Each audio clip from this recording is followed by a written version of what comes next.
দর্শক, এই মুহূর্তে পুলিশের মুখোমুখি অবস্থায়, পুলিশে বাধার মুখে ইনকিলাব মঞ্চ, আপনাদের তা সরাসরি দেখানোর চেষ্টা করছি। দর্শক, পুলিশের হেডকোয়ার্টার ঘেরাওর উদ্দেশ্যে মিছিল নিয়ে দোয়েল চত্বর পর্যন্ত গেছলে পুলিশ তাদের পুলিশি ব্যারিকেডি অবস্থান।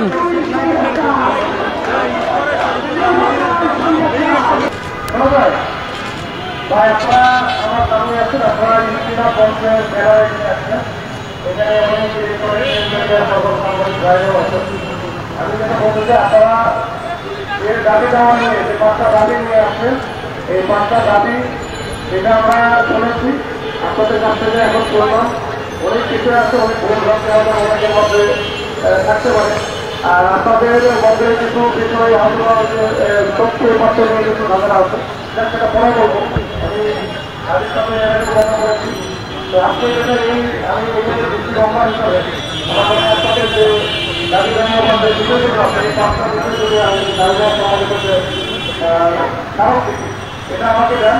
আমি আজকে তো শুক্রবার, আজকে বন্ধ বললাম, আমি কালকে ইনশাআল্লাহ এটা লাইব্রেরি কার্ডের ব্যবস্থা করবো, ঠিক আছে? আর আপনারা এমন কিছু বলেন না যেটা আমাদের এখন যারা আমরা অফিস থেকে খুব ভালো করে জানেন, আমরা একেবারে কিন্তু ঢাকাতে সবাই লক্ষ্য করা এবং বিভিন্ন জায়গা থেকে আছে এবং আমাদের বিভিন্ন জেলায় বিভিন্ন রকম ভূমিকা ছিল এই যে আন্দোলন আমাদের খবর বলতে।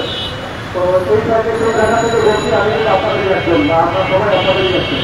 আমাদের যখন সংস্থাপন করতে দিলেন না তখন তো ডাক্তার বলে যাবে, সেটা এমন কিছু করা যাবে না যেটা আমরা দুর্বলভাবে ডাক্তার দিলাম না।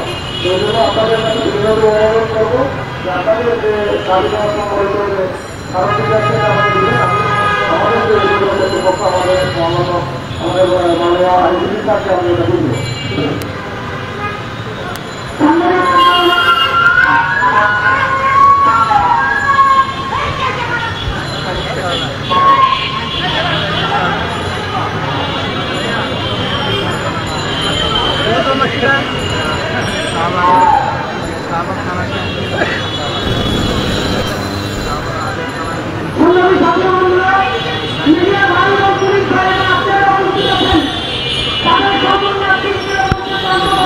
দর্শক, আপনারা দেখছেন যে কিছুক্ষণ আগে রমনা জোনের যিনি দায়িত্বে আছে পুলিশ অফিসার, তিনি বললেন যে আজকে অফিস বন্ধ, তাদের যে 5 দফা দাবি তারা যে স্মারকলিপি দিয়ে যেতে কালকে তাদের আইজিপি মহোদয়কে দেবে। এখন ইনকিলাব মঞ্চের মুখপাত্র তাদের 5 দফা দাবি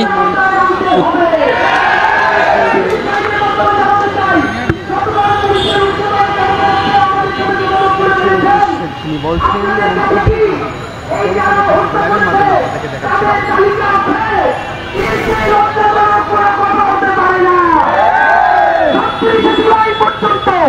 বাংলাদেশের প্রতিটা ঘর থেকে কোন শান্তি থেকে পুলিশ খুঁজে খুঁজে ছাত্রদেরকে জেল করে হত্যা করেছে, অথচ যেই খুনি পুলিশ প্রকাশ্য দিবালকে হত্যা করেছে শত শত ভিডিও সামাজিক যোগাযোগ মাধ্যমে আছে, সেই পুলিশ আমাদেরকে জিজ্ঞাসা করে আপনাদের কাছে তালিকা আছে কিনা।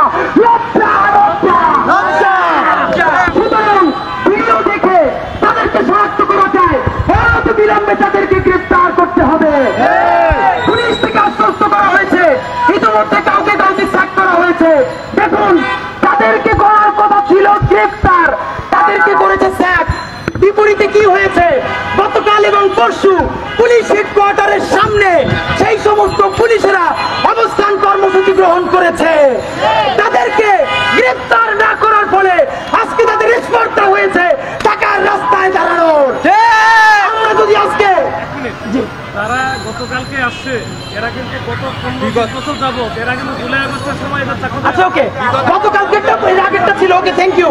2 নম্বরে জুলাই শহীদ ও জুলাই যোদ্ধাদের বিরুদ্ধে ষড়যন্ত্রমূলক মামলা, মিথ্যা প্রতিবেদন ও হয়রানিতে যে সকল পুলিশ কর্মকর্তা জড়িত তাদের বিরুদ্ধে বিভাগীয় ব্যবস্থা গ্রহণ করতে হবে। দেখুন, আমরা আজকে এই প্রোগ্রামটা করছি বলেই অনেক সত্য জানতে পেরেছি। গতকালকে পুলিশ অথরিটি থেকে আমাদেরকে জানানো হয়েছে আমাদের যে শহীদ ইয়ামিন এপিসি থেকে তাকে ফেলে দেওয়া হয়েছিল, তার বিরুদ্ধে প্রথম যে ইজাহারটা করা হয়েছিল সেইখানে তাকে সন্ত্রাসী আখ্যা দেওয়া হয়েছিল, কারণ তখন এসপি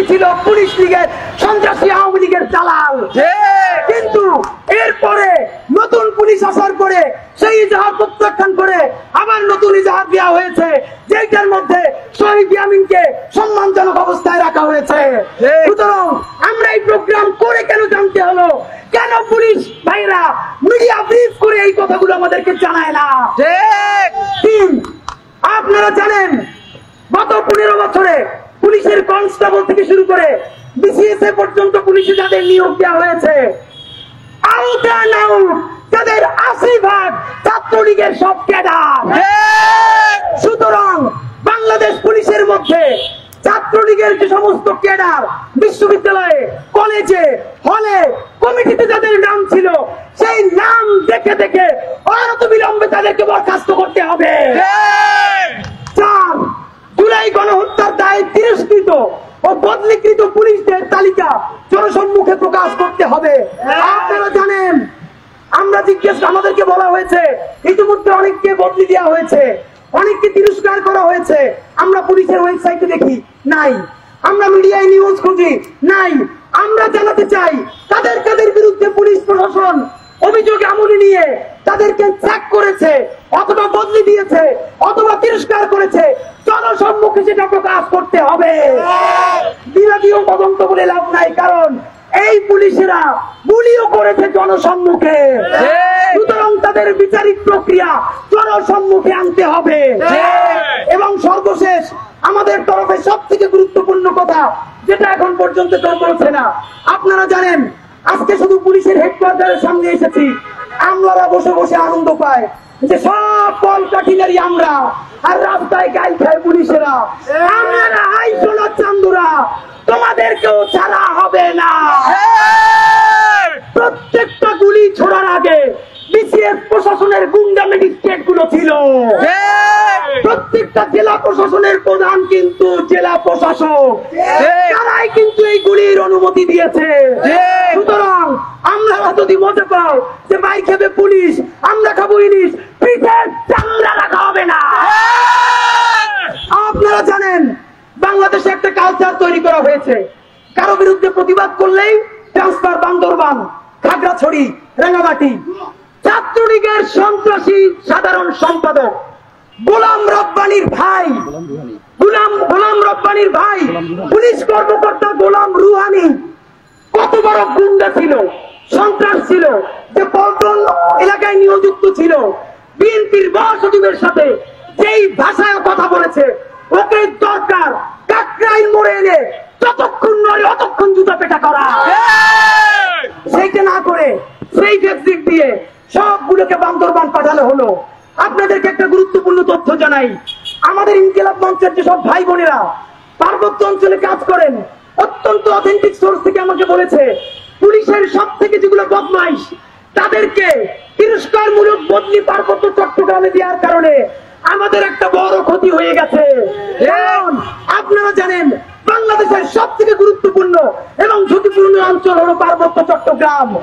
এই ছাত্রলীগের গুন্ডাগুলোকে যখন পার্বত্য চট্টগ্রামে দেওয়া হয়েছে, সবগুলো মিলে এখন প্রতিদিন চট্টগ্রামের নৈরাজ্যকে উস্কে দিচ্ছে।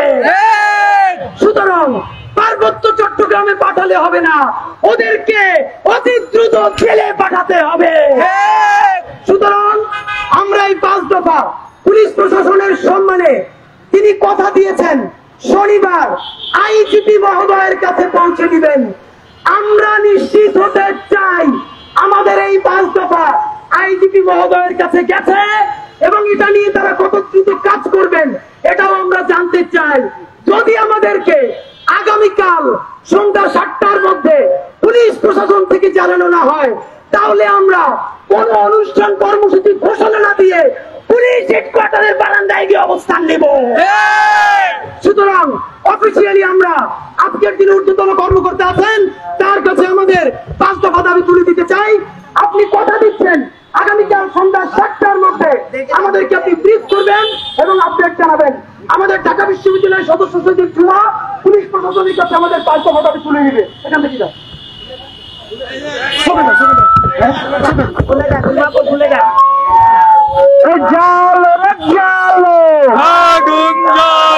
পুলিশ লীগের গদিতে আওয়ামী লীগের গদিতে আগুন জ্বালো একসাথে,